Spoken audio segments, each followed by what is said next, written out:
안녕하세요. 구비구비 인생사 사연방입니다. 오늘도 우리네 굴곡진 삶의 이야기를 찾아주신 여러분께 깊은 감사의 인사를 올립니다. 오늘은 유독 마음이 아리면서도 한편으로는 인간의 도리가 무엇인지 깊게 생각해 보게 되는 어느 가장의 사연을 들려드리려 합니다. 여러분의 따뜻한 관심이 큰 힘이 됩니다. 그럼 이야기 시작합니다. 세상 사람들은 저를 보고 참 속도 좋다고들 합니다. 제 나이 39. 남들 같으면 이제야 겨우 가정을 꾸리고 기반을 잡을 나이라지만 저에게는 이미 10년이라는 세월을 함께하며 기른 자식들이 넷이나 있습니다. 제 인생의 목표는 단 하나, 바로 평범하고 다복한 가정을 지키는 것이었습니다.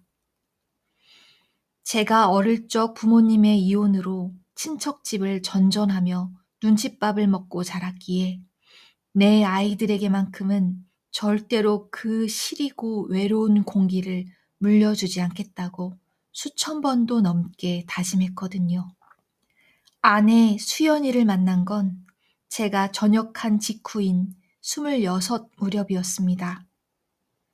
저보다 3살 연상이었던 그녀는 한 번의 이혼을 겪고 3살 배기 딸아이 지윤이를 홀로 키우고 있던 싱글맘이었죠. 주변에서는 난리가 났었습니다. 초혼인 청년이 왜 굳이 가시밭길을 가려 하느냐. 남의 자식 키우는 게 보통 힘든 일이 아니다라며 만류했지만 제 눈에는 수연이의 아픔과 그 뒤에 숨어 겁먹은 눈으로 저를 바라보던 어린 지윤이의 모습만 보였습니다.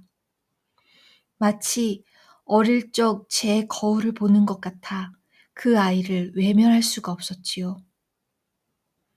저는 수연이를 진심으로 사랑했고 지윤이를 제 호적에 올리며 친아빠가 되기로 결심했습니다. 지윤이가 제 손가락을 처음 잡던 날, 그리고 서툰 발음으로 저를 아빠라고 불러주던 그날의 감동을 저는 지금도 잊지 못합니다. 그 아이가 제 친딸이 아니라는 생각은 단 한순간도 해본 적이 없습니다. 밤에 열이라도 나면 밤새 물수건을 갈아주며 간호했고 어린이집 재롱잔치 때는 제일 앞줄에서 목이 터져라 응원하며 세상을 다 가진 기분으로 살았습니다. 그렇게 저희 부부는 지윤이 밑으로 새 아이를 더 낳았습니다. 13살 의젓한 맏딸 지윤이부터 줄줄이 사탕처럼 이어진 올망졸망한 동생들까지 비록 넉넉지 않은 형편의 외벌이로 6 식구를 건사하는 게 쉽지는 않았지만 퇴근 후 현관문을 열었을 때 아빠 하며 달려와 품에 안기는 아이들을 보면 하루의 피로가 눈 녹듯 사라지곤 했습니다. 수연이 역시 아이들 뒷바라지에 고생이 많았기에 저는 제가 조금 더 덜 먹고 더 일하더라도 아내에게만큼은 늘 고마운 마음뿐이었습니다. 하지만 영원할 줄 알았던 우리 가정의 온도가 서서히 식어가기 시작한 건 약 1년 전 아내가 건강 산악회라는 곳에 나가기 시작하면서부터였습니다. 평소 산후 우울증 기미가 있다며 무기력해하던 아내가 동네 언니의 권유로 등산을 시작하고 나서 눈에 띄게 활기를 되찾는 모습을 보며 저는 진심으로 기뻐했습니다. 아내도 이제 숨통이 좀 트이는구나. 내가 더 열심히 벌어서 아내 등산복 하나라도 더 좋은 거 사줘야지. 그런 바보 같은 생각만 하고 있었죠. 아내의 외출은 처음엔 한 달에 한두 번 정도로 소박했습니다. 하지만 시간이 지날수록 아내의 배낭에는 등산 장비 대신 화려한 원피스와 화장품이 담기기 시작했고, 귀가 시간은 조금씩 아주 확실하게 늦어지기 시작했습니다. 정상에서 뒤풀이가 길어졌다. 산악회 언니네 집에서 자고 오겠다. 라는 핑계가 늘어날수록 집안의 공기는 서늘해졌습니다. 아이들은 엄마의 빈자리를 낯설어했고, 맏딸 지윤이는 제법 철이 들어 동생들을 챙기느라 지친 기색이 역력했습니다. 저는 아내를 믿었습니다. 10년을 함께한 내 사람인데, 누구보다 따뜻했던 엄마였는데, 설마 무슨 일이 있으랴 하며 제 불안함을 억눌렀습니다. 하지만 아내의 눈빛은 어느새 저를 향하지 않았고, 아이들을 대하는 말투조차 귀찮음이 섞여 나오기 시작했습니다. 무너져가는 가정을 붙잡기 위해 제가 할 수 있는 건 그저 더 헌신하는 것뿐이었습니다. 아내가 늦게 돌아와도 싫은 내색 하나 없이 따뜻한 차를 내놓았고, 아이들에게는 엄마가 우리 가족을 위해 운동하느라 바쁜 거라고 거짓말을 해야 했습니다. 그러나 저의 이런 눈물겨운 배려는 아내에게 그저 당연하고 우스운 호의였을 뿐입니다. 아내의 마음속에는 이미 제가 모르는 낯선 이의 그림자가 짙게 깔려 있었다는 것을 저는 미처 깨닫지 못했습니다. 계절이 바뀌고 산천의 색이 변하듯 집안의 공기도 아내 수연이의 외출 횟수에 따라 시시각각 변해갔습니다. 처음엔 그저 주말 아침 잠깐 다녀오겠다던 등산이 어느덧 평일 저녁까지 침범하기 시작했고, 급기야는 금요일 밤에 나가 일요일 오후에야 돌아오는 무박 산행이나 원거리 원정이라는 이름의 외박으로 굳어졌습니다. 아내는 산악회에서 만난 사람들을 대단한 인연인 양 지켜 세웠습니다. 특히 그 산악회를 이끄는 박 회장이라는 사람에 대해 말할 때면 아내의 눈동자에는 생전 처음 보는 활기가 돌았습니다. 박 회장님은 인생의 깊이가 다른 분이야. 산을 타는 법만 가르쳐 주는 게 아니라 억눌린 자아를 찾는 법을 알려주시거든. 아내의 그 말에 저는 속으로 쓴 웃음을 지었습니다. 10년 넘게 가족을 위해 헌신하며 살아온 아내가 이제야 제 이름을 찾겠다는데, 그 정당한 명분 앞에 남편인 제가 감히 어떤 토를 달 수 있었겠습니까? 하지만 아내가 자아를 찾아 산으로 들로 떠나 있는 시간 동안 우리 집의 평범했던 일상은 조금씩 무너져 내리고 있었습니다. 퇴근 후 현관문을 열었을 때 저를 반기던 구수한 된장찌개 냄새는 사라진 지 오래였고, 대신 거실 바닥을 굴러다니는 배달 음식 용기들과 먼지 뭉치들이 저를 맞이했습니다. 무엇보다 제 가슴을 아프게 했던 건 아이들의 모습이었습니다. 이제 겨우 중학교 1학년인 우리 맏딸 지연이는 어느덧 엄마의 빈자리를 메우는 작은 안주인이 되어 있었습니다. 13살밖에 안 된 아이가 고사리 같은 손으로 쌀을 씻고 동생들 알립장을 챙기며 칭얼거리는 막내를 달래 재우는 모습을 볼 때면 제 심장은 갈갈이 찢어지는 듯 했습니다. 어느 수요일 밤이었습니다.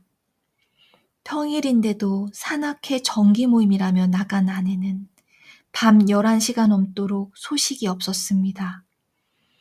야근을 마치고 지친 몸으로 들어선 집안은 적막하기 그지없었습니다. 부엌 식탁 위에는 지윤이가 동생들과 먹다 남긴 듯한 식은 라면 냄비가 덩그러니 놓여 있었죠. 조심스레 아이들 방문을 열어보니 지윤이는 동생들을 양옆에 끼고 책상 앞에 엎드려 잠들어 있었습니다. 아이의 숙제장 위로는 채 마르지 않은 눈물 자국이 번져 있더군요.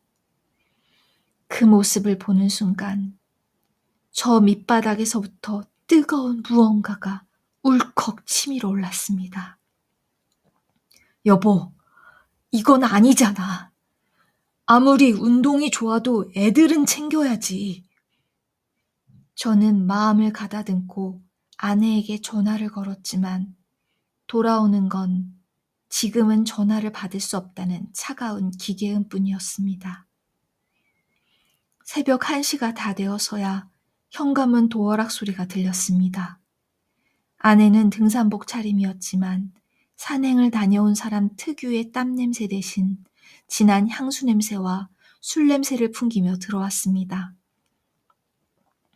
화장은 또 얼마나 공을 들였는지 가로등 불빛 아래 비친 아내의 얼굴은 제가 알던 수연이가 아닌 낯선 여자의 모습이었습니다. 왜 이렇게 늦었어? 애들이 기다리다 지쳐 잠들었어. 제 조용한 물음에 아내는 오히려 짜증 섞인 눈빛으로 저를 쏘아붙였습니다. 당신이 애들 좀 챙기면 어디가 덧나? 나도 사람 좀 만나고 숨 좀 쉬자는데 그게 그렇게 죽을 죄야? 박 회장님이 그러더라. 여자가 행복해야 집안이 사는 거라고. 당신처럼 사사건건 감시하는 남편 밑에서 내가 얼마나 질식할 것 같은지 알아? 아내의 입에서 나온 질식이라는 단어는 화살이 되어 제 가슴에 박혔습니다. 10년간 부족함 없이 사랑해 주려 노력했고 남의 자식이었던 지윤이를 누구보다 애지중지 키워왔던 저의 세월이 그 한마디에 부정당하는 기분이었죠. 하지만 저는 바보같이 그날로 참았습니다. 아내가 갱년기가 일찍 와서 예민한 거겠지. 산악회 사람들이 이상한 바람을 넣어서 잠시 방황하는 거겠지 하며 스스로를 다독였습니다. 저는 아내의 기분을 맞춰주려 다음날 백화점에 가서 비싼 등산 배낭과 고어텍스 재킷을 새로 사다 주었습니다. 여보, 이거 메고 기분 좋게 다녀와. 대신 애들 밥은 거르지 말자. 제 눈물겨운 배려에 아내는 잠시 미안한 기색을 보이는 듯 하더니 이내 새 옷을 거울에 비춰보며 환하게 웃더군요. 하지만 저의 그런 헌신은 오히려 아내의 일탈에 날개를 달아준 꼴이 되었습니다. 아내는 새로 산 배낭을 메고 더 자주, 더 멀리 떠났습니다. 동호회 사람들과 함께라면 설악산이며 지리산이며 거칠 것이 없다는 듯 전국을 누볐죠. 저는 주말마다 혼자 내 아이를 데리고 놀이터를 전전하며 산 정상에서 찍었다며 단체 채팅방에 올라오는 아내의 사진들을 훔쳐보았습니다. 사진 속 아내는 박 회장이라는 남자 옆에서 세상 누구보다 행복한 표정을 짓고 있었습니다.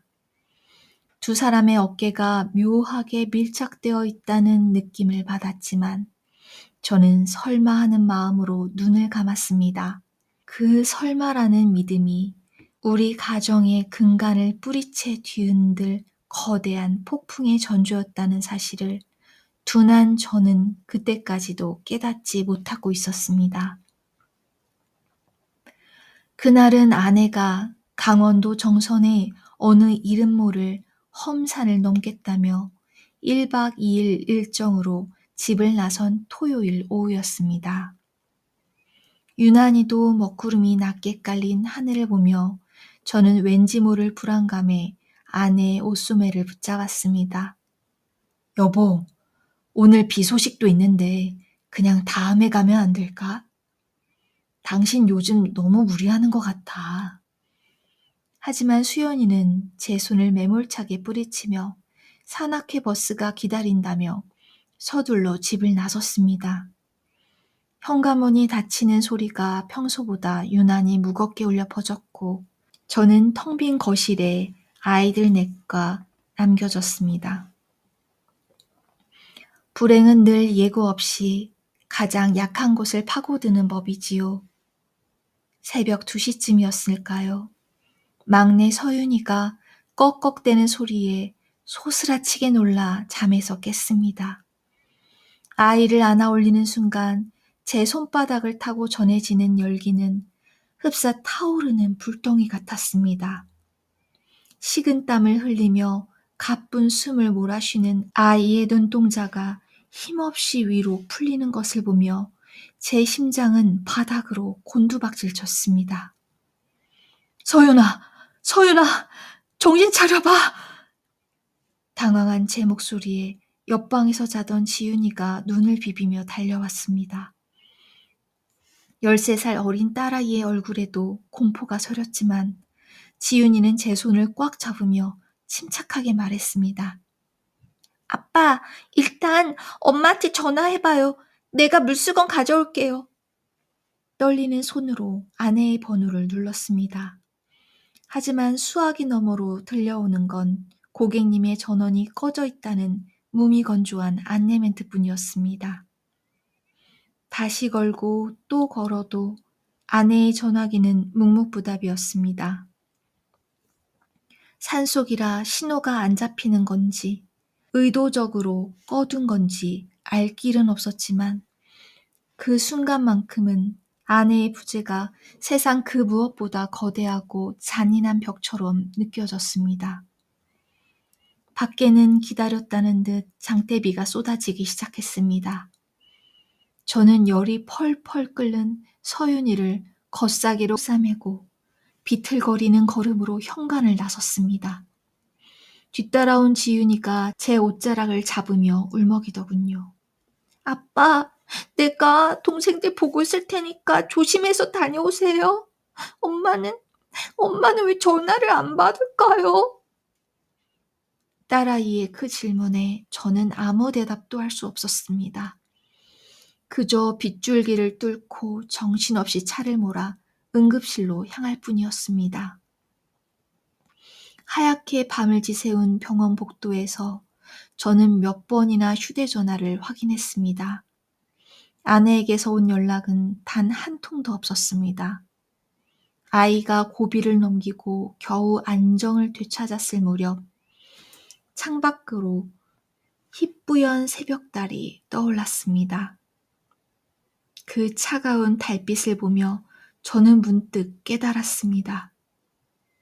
지난 10년 동안 제가 쌓아온 이 가정이라는 성벽이 사실은 아내라는 기둥이 빠진 채 저 혼자만의 힘으로 아슬아슬하게 버티고 있던 모래성이었음을 말입니다.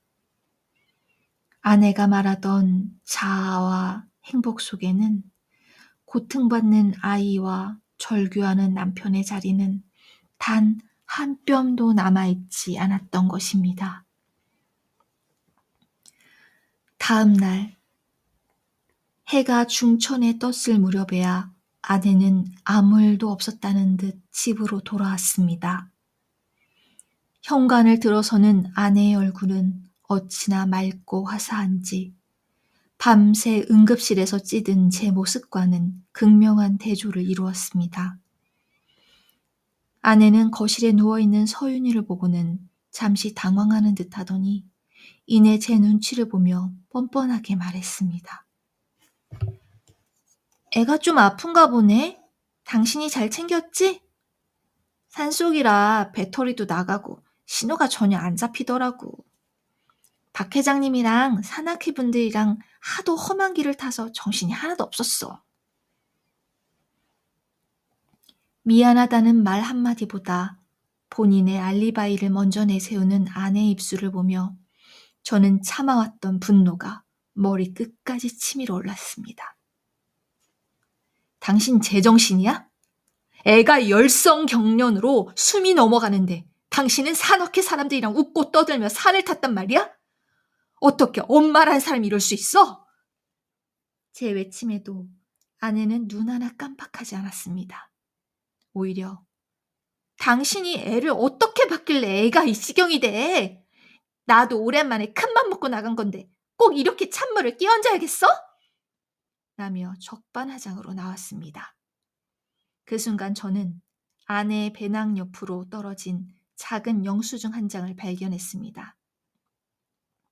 정선에 있는 어느 고급 풀빌라의 이름이 선명하게 박힌 영수증이었습니다. 등산을 했다던 아내의 말과는 전혀 어울리지 않는 장소였지요. 게다가 결제 시간은 서윤이가 응급실에서 사투를 벌이던 바로 그 밤 시각이었습니다. 제 심장이 바닥으로 툭 떨어지는 기분이었습니다.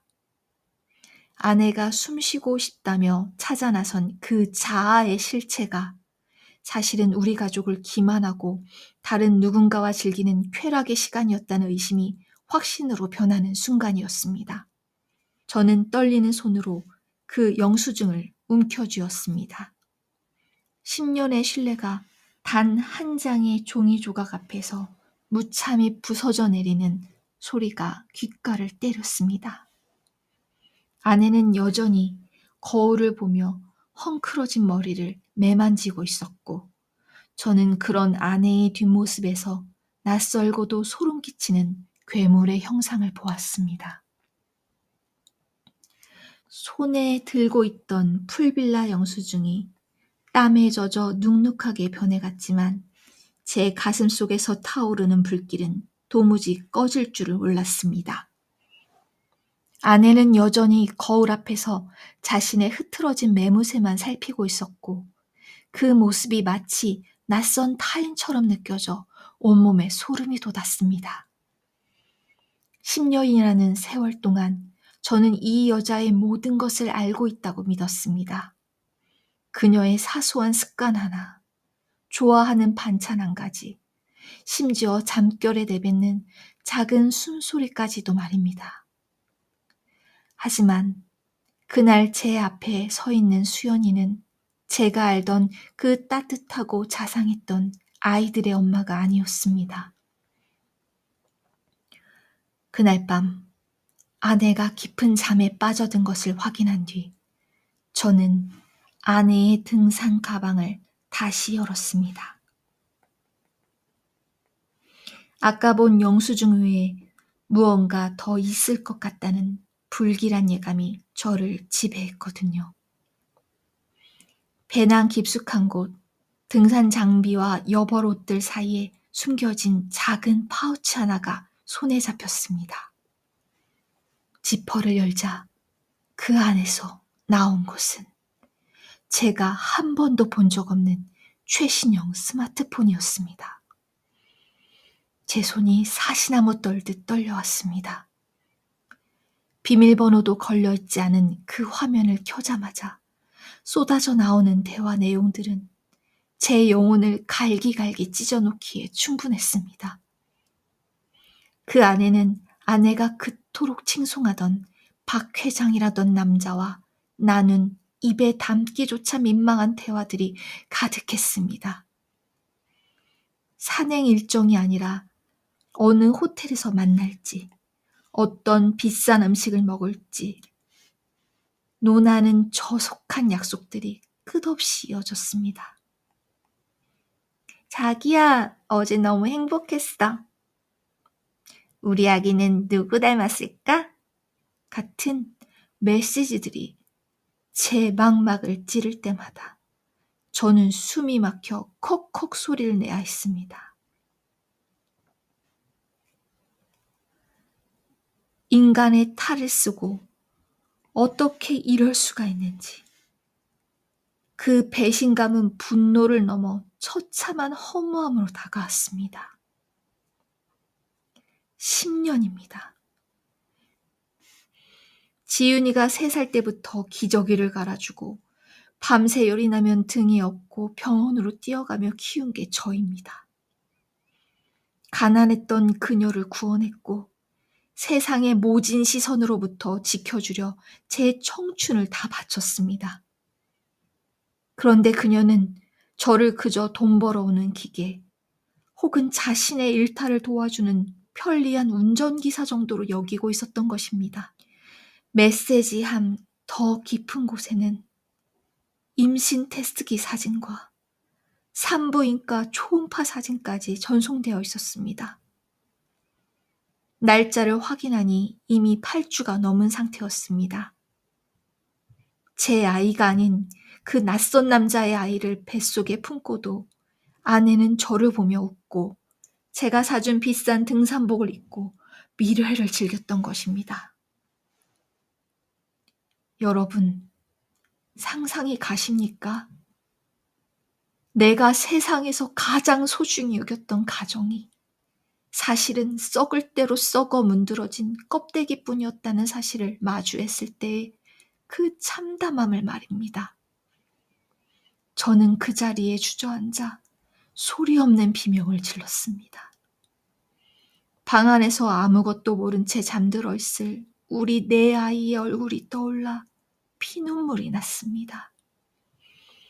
특히 맏딸 지윤이 엄마가 등산 간다며 집을 비울 때마다 제 동생들 밥을 챙기고 집안일을 도맡아 했던 그 가여운 아이가 만약 이 추악한 진실을 알게 된다면 얼마나 큰 상처를 입을지 생각하니 아내에 대한 마지막 한 줌의 정조차 싸늘하게 식어버렸습니다.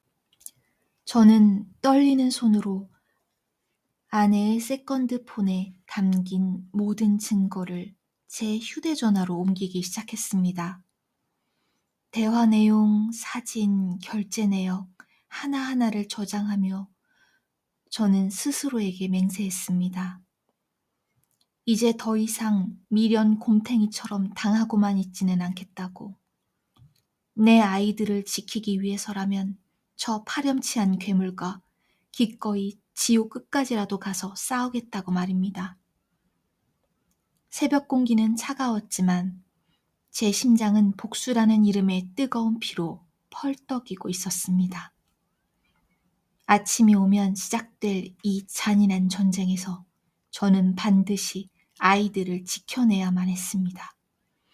그것이 지난 10년간 제가 짊어온 아빠라는 이름의 마지막 책무였으니까요. 하지만 더 소름 끼치는 사실은 아내의 태도였습니다. 다음 날 아침 제가 증거들을 내밀며 추궁하자 수연이는 당황하기는커녕 오히려 서늘한 눈빛으로 저를 올려다보며 비릿한 웃음을 지었습니다. 그래, 봤으면 됐네. 나도 이제 지긋지긋한 이 가난한 집구석에서 나가고 싶어. 박 회장님은 나한테 날개를 달아줄 사람이야. 당신처럼 쥐꼬리만한 월급으로 애 넷 키우느라 허덕이는 사람하고는 차원이 다르다고. 아내의 입에서 나온 그 말들은 그 어떤 칼날보다 예리하게 제 가슴을 도려냈습니다. 10년의 헌신이 단 한순간에 지긋지긋한 가난으로 치부되는 순간 저는 인간에 대한 환멸이 무엇인지 뼛속 깊이 깨달았습니다. 아내 수연이의 입술에서 흘러나온 그 차가운 말들은 제 심장을 도려내는 칼날이었습니다. 미안하다는 사과 한마디, 아이들에게 죄책감을 느끼는 눈물 한 방울 기대했던 제가 어리석었습니다. 그녀는 이미 인간으로서의 도리나 엄마로서의 의무 따위는 안중에도 없는 그저 허영과 욕망에 눈이 먼 괴물이 되어 있었습니다. 제가 10년간 쌓아온 사랑과 헌신이 단 한순간에 지긋지긋한 가난이라는 쓰레기통에 처박힌 기분을 여러분은 짐작이나 하시겠습니까? 그래, 이혼해. 너 같은 여자랑 단 1분 1초도 같이 살 생각 없어. 대신 애들은 다 내가 키워. 지윤이부터 우리 막내까지. 너 같은 사람한테 우리 애들 절대 못 보내.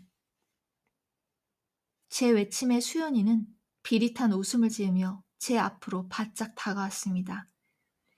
그리고는 제 귓가에 대고 낮고 서늘한 목소리로 속삭였습니다. 민호 씨, 착각하지 마. 애들은 다 내가 데려갈 거야. 당신이 무슨 재주로 애들 넷을 혼자 키워? 당신 그 쥐꼬리만한 월급으로? 법적으로 가도 엄마인 내가 훨씬 유리해. 그리고 지윤이, 당신 친딸도 아니잖아. 당신이 뭔데 내 딸을 데려가겠대? 법적으로 당신은 남이야. 그 말은 제 마지막 남은 이성마저 무너뜨렸습니다. 10년입니다. 지윤이가 3살 때 기저귀도 채 떼지 못한 아이를 가슴으로 품어 밤새 열이 나면 등에 업고 병원으로 뛰어가며 키운 제 자식입니다. 유치원 졸업식 때 아빠 최고라며 그려준 그림 한 장을 보물처럼 가슴에 품고 살아온 세월이 10년인데 이제 와서 친권 운운하며 지윤이를 무기 삼아 저를 협박하다니요. 지윤이가 당신 딸이기만 해? 내 딸이기도 해! 10년을 내가 어떻게 키웠는데 어떻게 그런 말을 입 밖으로 내? 어머, 민호씨 착각도 자유네. 지윤이는 내 배 아파 낳은 내 자식이야. 당신이 아무리 정성을 쏟았어도 피 한 방울 안 섞인 타인일 뿐이라고. 그리고 동생들도 다 내가 데려올 거야. 그래야 당신이 나한테 꼬박꼬박 양육비를 보낼 거 아니야? 나 그 돈으로 박 회장님이랑 지윤이랑 잘 먹고 잘 살 거니까 꿈깨. 아내의 목적은 너무나 명확하고 추악했습니다. 아이들을 사랑해서 데려가겠다는 게 아니었습니다. 아이들을 볼모로 잡아 저에게 평생 양육비를 뜯어내고 본인은 상간남과 화려한 생활을 즐기겠다는 속셈이었죠. 막내 서윤이가 응급실에서 사투를 벌일 때도 상간남과 풀빌라에서 호사를 누렸던 여자가 이제 와서 양육권을 주장하는 이 기막힌 상황에 눈앞이 캄캄해졌습니다. 그녀는 당당하게 안방으로 들어가더니 제 짐들을 거실로 내던지기 시작했습니다. 이 집 내 명의로 된 거 잊었어? 당신이 들어올 때 보태준 푼돈 계산해서 던져줄 테니까 당장 나가. 이제 박 회장님이 여기 들어와서 살기로 했으니까. 10년 전 신용불량자에 가까웠던 그녀를 위해 제 퇴직금과 적금을 다 털어 마련한 집이었습니다. 명의가 누구든 우리 가족의 안식처라 믿었기에 단 한 번도 아깝다 생각한 적 없던 그 집에서 저는 제가 기른 딸을 빼앗긴 채 쫓겨날 위기에 처한 것입니다. 거실 한 구석에서 이 광경을 숨죽여 지켜보던 아이들의 겁에 질린 눈망울을 보며 저는 소리 없는 절규를 내뱉었습니다. 특히 맏딸 지윤이의 표정이 잊히지 않습니다. 엄마의 외도를 이미 눈치챈 듯한 그 깊은 슬픔이 서린 눈동자. 아내는 그런 지윤이의 손을 거치게 잡아 끌며 방으로 들어갔습니다. 지윤아, 너도 들었지? 저 아저씨는 네 친아빠 아니야? 이제 엄마랑 회장님하고 좋은 데 가서 살자. 그 말은 지윤이에게도 저에게도 사형 선고나 다름없었습니다. 캄캄한 거실에 홀로 남겨진 저는 바닥을 치며 오열했습니다. 하지만 저는 무너질 수 없었습니다. 아니, 무너져서는 안 됐습니다. 저 아이들을 지킬 수 있는 사람은 이제 이 세상에 저뿐이었으니까요. 10년간 쌓아온 아빠라는 이름의 무게가 제 어깨를 짓누르는 절망보다 더 무겁게 저를 일으켜 세웠습니다. 저는 눈물을 닦고 아나의 가방에서 몰래 찍어둔 세컨드폰의 대화 내용과 영수증 사진들을 하나하나 다시 확인했습니다. 이 지옥 같은 싸움에서 이기기 위해 저는 제가 가진 모든 것을 걸고 전쟁을 시작하기로 마음먹었습니다. 지옥 같은 침묵이 흐르던 거실에서 저는 쫓겨나듯 짐가방 하나를 챙겨 들었습니다. 수연이는 안방문을 걸어 잠근 채 박 회장이라는 남자와 시시덕거리며 통화를 하고 있었고 그 웃음소리는 벽을 타고 넘어와 제 가슴에 대못을 박았습니다. 현관문을 나서려던 찰나 어둠 속에서 작은 그림자 하나가 제 옷소매를 붙잡았습니다. 맏딸 지윤이었습니다. 중학교 1학년, 이제 막 사춘기에 접어든 아이의 눈동자는 공포와 슬픔, 그리고 알 수 없는 결연함으로 가득 차 있었습니다. 아빠, 이거 엄마가 버리라고 했던 건데 아빠한테 줘야 할 것 같아서 숨겨놨어. 지윤이가 제 손에 쥐어준 것은 꼬깃꼬깃하게 접힌 약국 봉투와 낡은 파우치 하나였습니다. 그 안에는 제가 아까 발견했던 세컨드 폰과는 또 다른 아주 낡은 공기기 하나와 산부인과 영수증들이 들어 있었습니다.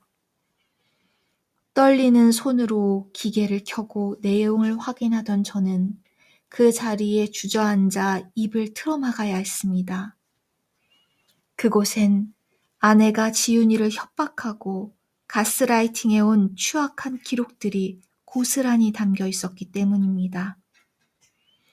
아내는 본인의 불륜을 숨기기 위해 13살 어린 딸에게 차마 입에 담지 못할 짓을 시켜왔습니다. 상간남과의 미래 장소를 예약하게 하거나 약국에서 임신 테스트기를 사오게 하는 심부름을 시켰던 겁니다. 더 소름 끼치는 것은 아내가 지윤이에게 내뱉은 모진 말들이었습니다. 너는 저 아저씨 친딸도 아니야. 저 아저씨가 네 엄마 바람난 거 알면 너부터 제일 먼저 갖다 버릴걸? 그러니까 조용히 엄마 시키는 대로 해. 그래야 우리가 살 수 있어. 아내는 피 한 방울 안 섞인 아빠 밑에서 자라는 지윤이의 불안한 심리를 잔인하게 이용했습니다. 제가 자신을 버릴지도 모른다는 공포를 심어주며 아이를 자신의 범죄의 공범으로 가담시킨 것이지요. 지윤이는 아빠를 잃을까봐, 이 행복한 가정이 깨질까봐 그 무거운 비밀을 홀로 감내하며 엄마의 발닦인 노릇을 해왔던 겁니다. 제 딸아이가 그동안 겪었을 지옥 같은 시간을 생각하니 아내에 대한 분노를 넘어 인간이라는 존재에 대한 근원적인 혐오감이 밀려왔습니다. 더욱 충격적인 사실은 그 파우치 속 영수증에 있었습니다. 아내는 이미 3개월 전에도 상간남의 아이를 임신해 한 차례 수술을 받았던 기록이 있었습니다. 지금 뱃속에 있는 아이가 처음이 아니었던 겁니다. 10년을 함께한 저를 기만하며 이미 수차례 그런 짓을 반복하면서도 제 앞에서 지극한 엄마 코스프레를 해왔다니요. 지윤이가 눈물을 뚝뚝 흘리며 제 품에 안겨 속삭였습니다. 아빠 미안해. 아빠가 나 버릴까봐 무서워서 말 못했어. 근데 엄마가 아빠한테 지윤이는 남의 자식이라고 하는 거 듣고 더는 참을 수가 없었어. 아빠는 내 진짜 아빠잖아. 나 안 버릴 거지? 그 어린 것의 울음 섞인 고백에 제 가슴은 난도질당하는 기분이었습니다. 저는 지훈이를 가슴이 터지도록 끌어안았습니다. 이 아이가 겪은 상처는 70억 원, 아니 그 어떤 돈으로도 보상할 수 없는 것이었습니다. 아내가 저를 무시하고 제 헌신을 비웃는 것은 참을 수 있었지만 제 딸아이의 영혼을 짓밟는 것은 결코 용서할 수 없었습니다. 그 순간 제 아내 미령곰탱이는 죽었습니다. 이제 더는 슬퍼하거나 절망할 시간조차 아까웠습니다. 저는 지윤이가 건넨 그 스모킹건을 움켜쥐고 눈물을 닦았습니다. 아내는 법적으로 제가 지윤이의 아빠가 아니기에 양육권 소송에서 유리할 거라 믿고 있겠지만 그녀가 간과한 것이 있었습니다. 대한민국 법은 부모의 혈연보다 아이의 복리와 안녕을 최우선으로 한다는 사실을 말입니다. 자신의 일탈을 위해 자식에게 정서적 학대를 일삼고 범죄에 가담시킨 엄마에게 법이 아이를 맡길 리 만무했습니다. 저는 곧바로 변호사에게 전화를 걸어 지윤이가 확보한 증거들을 전송했습니다. 그리고 아내에게 마지막으로 통보하기 위해 안방문을 박차고 들어갔습니다. 당당하게 누워있던 수연이의 얼굴이 제 서슬퍼런 기세에 처음으로 하얗게 질려갔습니다. 당신이 지윤이한테 무슨 짓을 했는지 그 아이가 다 기억하고 있어. 당신이 버리라고 한 그 휴대전화 지금 내 손에 있거든? 양육권? 재산분할? 꿈도 꾸지 마. 당신이 우리 애들한테 준 상처 법 앞에서 똑똑히 확인시켜 줄 테니까. 이제부터는 내가 아빠로서 당신을 어떻게 무너뜨리는지 똑똑히 지켜봐. 당황한 아내가 소리를 지르며 달려들었지만 저는 차갑게 그녀의 손을 뿌리쳤습니다. 이제 이 집에서 나갈 사람은 제가 아니라 바로 당신이라고 말해준 뒤 저는 지윤이와 동생들을 데리고 그 지옥 같은 집을 빠져나왔습니다. 밖에는 여전히 비가 내리고 있었지만 제 마음만큼은 그 어느 때보다 단단하고 명료했습니다. 10년간 쌓아온 사랑은 혈연보다 강하다는 것을, 진심은 결코 배신하지 않는다는 것을 저는 법정에서 증명해낼 준비가 되어 있었습니다. 법정 싸움은 예상보다 더 치열하고 고통스러웠습니다. 수연이는 마지막까지도 지윤이가 제 친딸이 아니라는 점을 물고 늘어지며 저를 파렴치한 유괴범 취급까지 했습니다. 하지만 진실은 가려지지 않았습니다. 재판 과정에서 지윤이가 용기를 내어 직접 쓴 탄원서와 아동심리 상담 결과가 제출되었습니다. 상담사에게 지윤이가 남긴 말은 법정에 있던 모든 이들의 심금을 울렸습니다. 우리 아빠는 저를 한 번도 남이라고 생각한 적 없어요. 엄마가 무서운 심부름을 시킬 때도 저를 지켜준 건 아빠였어요. 제 진짜 아빠는 민호라는 사람뿐이에요. 그 소식을 전해 듣던 날, 저는 법원 복도 차가운 의자에 주저앉아 한참을 목 놓아 울었습니다. 결국 법원은 제 손을 들어주었습니다. 아내의 심각한 외도와 부정행위는 물론 결정적으로 아이들에 대한 정서적 학대와 방임이 인정된 것입니다. 법원은 혈연보다 더 중요한 것이 아이의 행복과 안정된 양육 환경이라며 지윤이를 포함한 내 아이 모두의 양육권과 친권을 저에게 부여했습니다. 피 한 방울 섞이지 않았다고 해서 부모가 될 수 없는 것은 아니라는 사실을 법의 이름으로 증명받은 순간이었습니다. 반면 수연이의 최후는 비참했습니다. 그렇게 믿고 매달렸던 그 박 회장이라는 남자의 실체가 만천하에 드러났기 때문입니다. 그는 자상가도 인격자도 아니었습니다. 이미 여러 명의 여성에게 투자 동호회와 산악회를 빙자해 접근하여 거액의 돈을 가로챈 전가가 화려한 전문 사기꾼이었습니다. 수연이가 저 몰래 제 퇴직금까지 손을 대어 그에게 건넸던 수천만 원의 돈은 이미 연기처럼 사라진 뒤였고 박 씨는 이미 다른 사기 혐의로 구속되어 재판에 넘겨졌습니다. 아내는 뱃속의 아이조차 그 남자가 책임지지 않겠다는 사실을 뒤늦게 알고 절규했지만 이미 모든 배는 떠난 뒤였습니다. 몇 달 후 수연이가 초췌한 모습으로 제 집 앞까지 찾아와 무릎을 꿇었습니다. 잘못했다고, 내가 미쳤었다고, 한 번만 살려달라고 빌더군요. 하지만 저는 문을 열어주지 않았습니다. 이미 그녀는 엄마로서의 자격도, 인간으로서의 신뢰도 제 가슴 속에서 지워진 지 오래였으니까요. 저는 인터폰 너머로 차갑게 말했습니다. 당신이 버린 건 내가 아니라 우리 아이들의 꿈이었어. 아이들에게 미안하다면 다신 우리 앞에 나타나지 마. 그게 당신이 할 수 있는 유일한 속죄야. 이제 우리 집에는 다시 평온한 아침이 찾아왔습니다. 아침마다 내 아이의 등교 전쟁을 치르고 퇴근 후에는 지윤이가 끓여준 서툰 된장찌개를 나누며 소소한 일상을 즐깁니다. 14살이 된 우리 지윤이는 이제 제법 숙녀티가 납니다.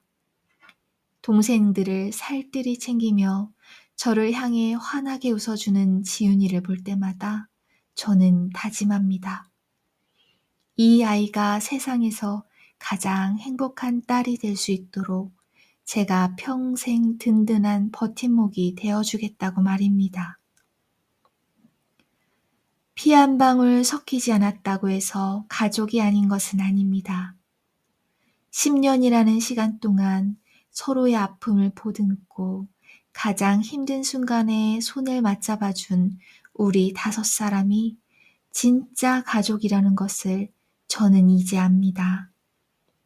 비록 시작은 상처투성이었지만 이제 우리는 그 상처 위에 더 단단하고 예쁜 꽃을 피워낼 것입니다. 사랑은 혈연보다 강하고 진심은 반드시 기적을 만든다는 것을 잊지 마시길 바랍니다. 오늘 밤 곁에 있는 가족의 손을 한번 꼭 잡아주시는 건 어떨까요? 평범한 오늘이 사실은 가장 큰 기적일지도 모릅니다.